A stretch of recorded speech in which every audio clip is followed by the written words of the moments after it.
जय हिंद दोस्त, स्वागत है आपका हमारे यूट्यूब चैनल में। तो दोस्त, मैं इंडियन नेवी के लिए प्रैक्टिस सेट 1 स्टार्ट करने जा रहा हूं। तो ये अभी मतलब इंडियन नेवी के एग्ज़ाम में लगभग 40 दिन बचे हुए हैं। 40 दिन में हम लोग 40 प्रैक्टिस सेट तैयार करेंगे। वो भी किरण पब्लिकेशन का सेट है। और जैसे कि 2023 में पिछला बार नेवी में पूछा गया था, उसी पे आधारित ये प्रैक्टिस सेट है और इसमें 40 प्रैक्टिस सेट है। तो चलिए, जैसे कि आप लोग देख सकते हैं, भाग 1 सामान्य ज्ञान यानी जीके का हम लोग आज 25 क्वेश्चन करने वाले हैं। ठीक है दोस्त, तो चलिए देरी ना करते हुए वीडियो को स्टार्ट करते हैं। तो पहला सवाल है कि गणितीय और तार्किक कार्यों को निष्पादित करने वाला प्रोसेसर क्या कहलाता है। तो दोस्त, ये जो हो जाएगा, इसका सही उत्तर ऑप्शन नंबर बी हो जाएगा, AALU। ठीक है दोस्त, और ये जो CPU हो जाएगा, इसको कंप्यूटर का ब्रेन भी कहा जाता है। और ये जो रैम हो जाएगा, ये कंप्यूटर का स्टोरेज क्षमता को बताता है। ठीक है दोस्त, यानी मापता है।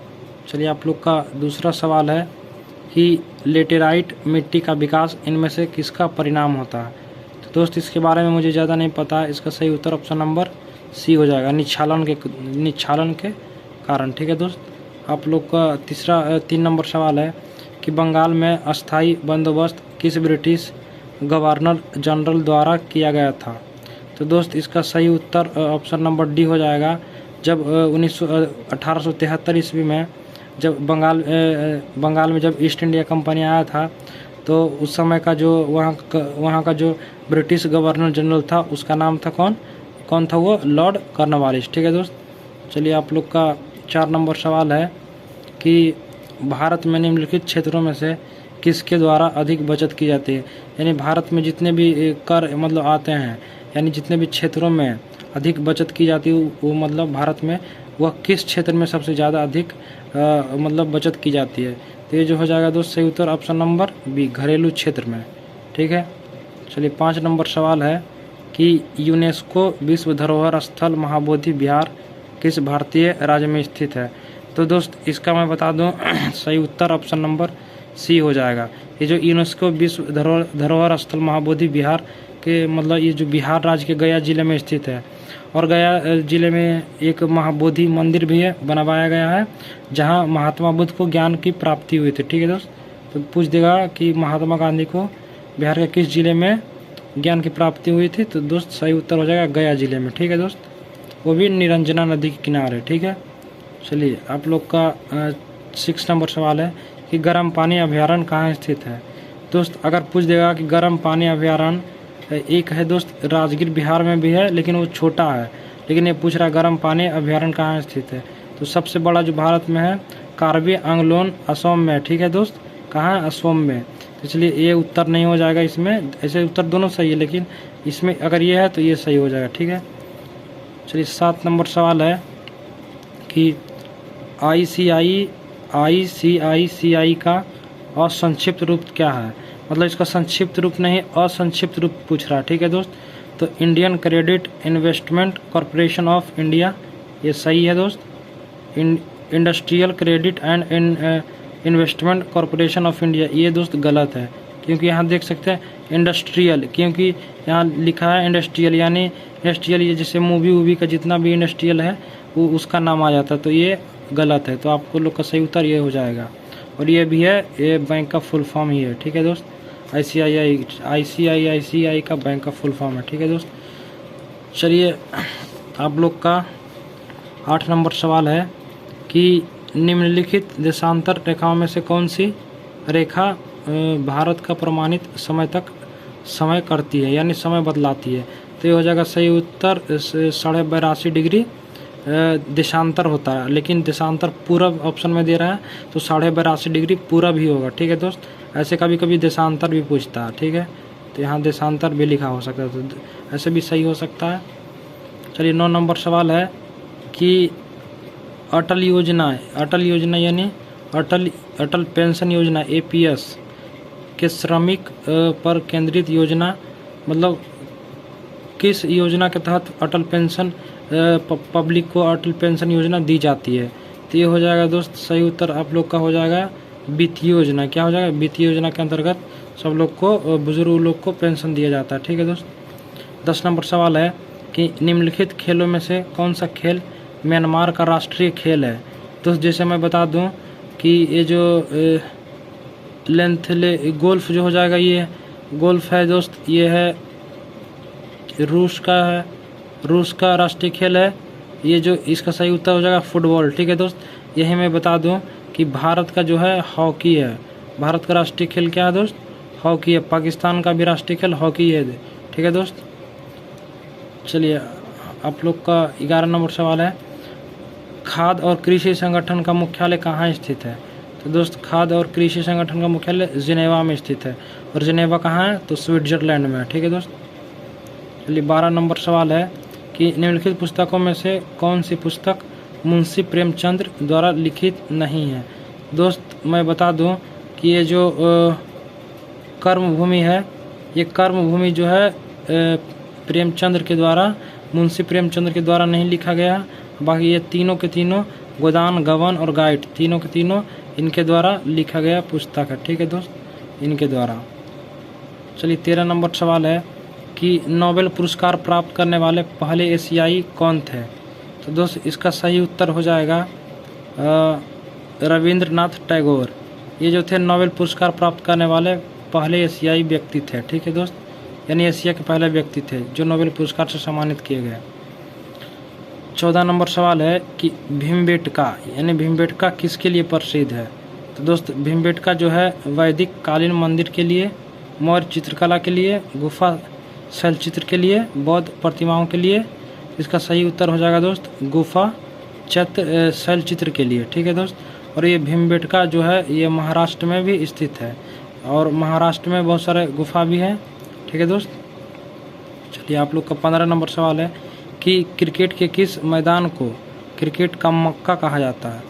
तो दोस्त इसका सही जो उत्तर हो जाएगा Melbourne cricket ground, Eden Garden Kolkata, और 2 ऑप्शन इधर होगा दोस्त, 2 ऑप्शन इधर है Wanderers Johannesburg, the Lord's London. तो इसका सही उत्तर हो जाएगा दोस्त ईडन गार्डन कोलकाता। कहाँ? Eden Garden Kolkata, option number V हो जाएगा, ईडन गार्डन कोलकाता। यहाँ लिख देते हैं दोस्त ईडन गार्डन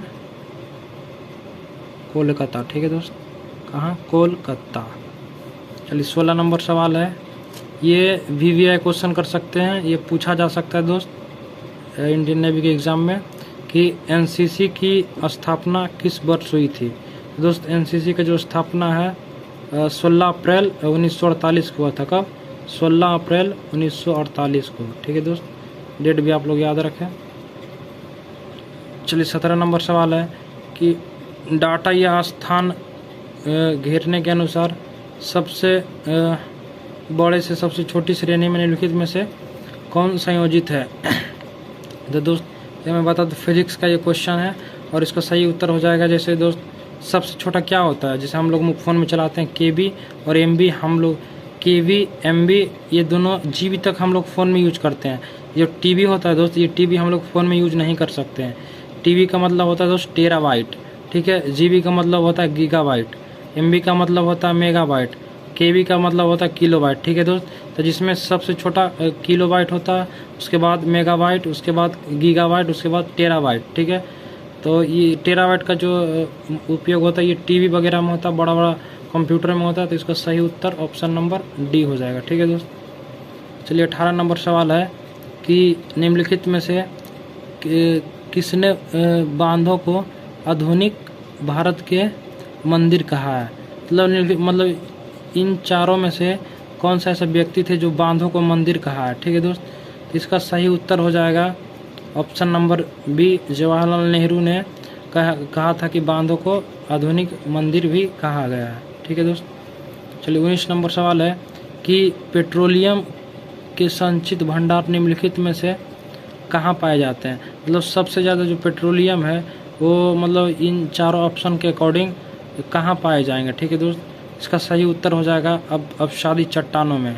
कहाँ? अब शादी चट्टानों में। ठीक है दोस्त, चलिए 20 नंबर सवाल है कि निम्नलिखित में से किस वर्ष में ज्योतिबा फुले ने सत्य शोधक समाज का गठन किया था? तो दोस्त इसका सही उत्तर हो जाएगा ऑप्शन नंबर सी, 1873 ईस्वी में। ठीक है दोस्त, चलिए 21 नंबर सवाल है कि विक्रमशिला विश्वविद्यालय का संस्थापक निम्नलिखित में से किसे माना जाता है। दोस्त इसका आंसर तो आप लोग को पता ही होगा कि धर्मपाल है जो धर्मपाल जो वहाँ के राजा थे विक्रमशिला विश्वविद्यालय के यहाँ के, तो विक्रमशिला विश्वविद्यालय के जो संस्थापक हैं धर्मपाल हैं।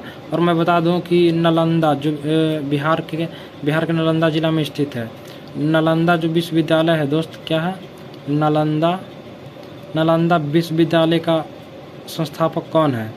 नालंदा विश्वविद्यालय का संस्थापक हो जाएगा दोस्त, ये जो हो जाएगा कुमार गुप्त। कौन हो जाएगा, कुमार गुप्त। तो ये भी क्वेश्चन पूछा जा सकता है। चलिए 22 नंबर सवाल है कि प्राक्कलन समिति में कितने सदस्य होते हैं। तो दोस्त इसका सही उत्तर ऑप्शन नंबर सी हो जाएगा, 30 होते हैं। ठीक है। चलिए 23 नंबर सवाल है कि निम्नलिखित में से भारत का प्रथम विधि अधिकारी कौन है। तो दोस्त इसका सही उत्तर ऑप्शन नंबर ए हो जाएगा, उच्चतम न्यायालय के मुख्य न्यायाधीश। ठीक है दोस्त, सॉरी दोस्त, इसका सही उत्तर ऑप्शन नंबर डी हो जाएगा, भारत का महान्यायवादी। मैं कंफ्यूज हो गया था। चलिए आप लोग का अगला सवाल है कि निम्नलिखित में से बॉम्बे हाई का संबंध किससे है। तो दोस्त ये मतलब अपना दिमाग लगा के बताना है कि हाई का, जैसे बॉम्बे हाई मतलब बॉम्बे हाई किसके लिए, किस किस चीज़ के लिए प्रसिद्ध है। तो दोस्त बॉम्बे हाई कोर्ट के लिए, बॉम्बे अपतट गैस क्षेत्र के लिए, अपतट तेल क्षेत्र के लिए, कोई भी विकल्प सही नहीं है। तो दोस्त इसका सही उत्तर जो हो जाएगा सी हो जाएगा, बॉम्बे अपतट तेल क्षेत्र के लिए बहुत फेमस है। यानी बॉम्बे जो है हाई तेल के लिए फेमस है, क्योंकि मुंबई में जो बंदरगाह है वहाँ बहुत अधिक मात्रा में पेट्रोलियम पाया जाता है। ठीक है, बहुत हाई मतलब हाई तरीका का वहाँ पेट्रोल पाया जाता है। ठीक है, बहुत हाई ऑयल वहाँ खदान है। चलिए आप लोग का आज का लास्ट प्रश्न है कि खरीफ फसल इनमें से किसे कहा जाता है। मतलब दोस्त खरीफ फसल किस मौसम में उगाई जाती है। तो दोस्त खरीफ फसल जैसे हो गया धान हो गया खरीफ फसल, तो आप लोग को पता ही होगा धान जो है किस मौसम में लगाया जाता है। तो दोस्त धान जो है बरसात के मौसम में उगाया जाता है। कब, बरसात के मौसम में। ठीक है दोस्त, तो चलिए आई होप ये वीडियो आप लोग को अच्छा लगा होगा। तो अच्छा लगा होगा तो चैनल को सब्सक्राइब एंड बेल आइकन को जरूर प्रेस कर ले। अगर हाँ आप लोग को अगर गणित और साइंस का भी प्रैक्टिस अगर सीखना है तो आप लोग कमेंट करके ज़रूर बताएं, ताकि मैं गणित और साइंस का भी वीडियो बनाऊंगा। ठीक है दोस्त, चलिए वीडियो लंबा हो जाएगा, मिलते हैं नेक्स्ट प्रैक्टिस सेट में। तब तक के लिए जय हिंद, जय भारत, वंदे मातरम।